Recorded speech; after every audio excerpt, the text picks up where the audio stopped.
నమస్కారం. నా ప్లాట్లో నేను ఒక చిన్న కిచెన్ గార్డెన్ పెట్టాను. దీంట్లో కూరగాయల మొక్కలు, టమాటా, వంకాయ, బెండ, గోకర, దొండ, దొండ తీగ, మునగ ఇవన్నీ పెట్టాను. దీనికి కరెక్ట్గా 35 days అయింది. ఇది మనకు 45 days లో ఈల్డింగ్ వస్తుంది. కాకపోతే టమాటాకి అప్పుడే పూత వచ్చింది. దీనికి నేను ఏం చేశానంటే ఈ 4 సార్లకి వర్మి కంపోస్ట్ వేసాను. సహజ సిద్ధంగా పండిద్దామని ఫెర్టిలైజర్స్, పెస్టిసైడ్ వాడొద్దని చెప్పి వేసాను. వేయటం వల్ల మొక్క కూడా జర మంచిగా వచ్చింది. టమాటా అయితే అప్పుడే పూతకు వచ్చింది, పిందెలు కూడా పడ్డాయి. దీంట్లో విపరీతమైన కలుపు ఉండే. ఈ కలుపు కూడా మొత్తం తీసేసినాం. మొన్న 2 కూలీలు పెట్టిన చెప్పిన కదా మీకు. ఆ కూలీలతో కలుపు కూడా తీసేపించిన.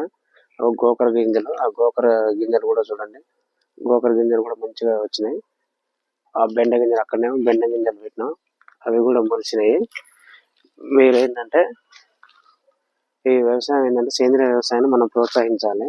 ఈ ఫెర్టిలైజర్స్, పెస్టిసైడ్స్ వేయటం వల్ల, ఈ కెమికల్స్ మొత్తం వాడటం వల్ల మనుషులకు కానీ భూమి సారం కూడా కోల్పోతుంది.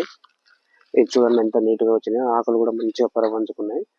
ఈ మొత్తం ఈ పార తీసుకొని మనం ఫస్ట్ వీడియో పెట్టిన రోజు ఆయన ఎరువు వేసిన, దీన్ని మొత్తం తిరిగేసిన, పారతోటి తిరిగేయటం వల్ల ఈ ఎరువు అనేది మొత్తం మట్టిలో కలిసిపోయి ఈ మొక్క వేరుకు దబ్బున అందుతుంది. అంది దాంతో గ్రోతింగ్ బాగా వస్తుంది, ఈల్డింగ్ కూడా బాగా వస్తుంది. ఇది కూడా వంగ కూడా పూత పడ్డది. ఇది పూతకు వచ్చేసింది. దీన్ని కూడా 45 days దీని టైము. దీంతో ఈల్డింగ్ మంచిగా వస్తుందని నేను అనుకుంటున్నా. నా యొక్క వ్యవసాయ ప్రయాణం మీకు నచ్చినట్టయితే లైక్ చేసి షేర్ చేయండి.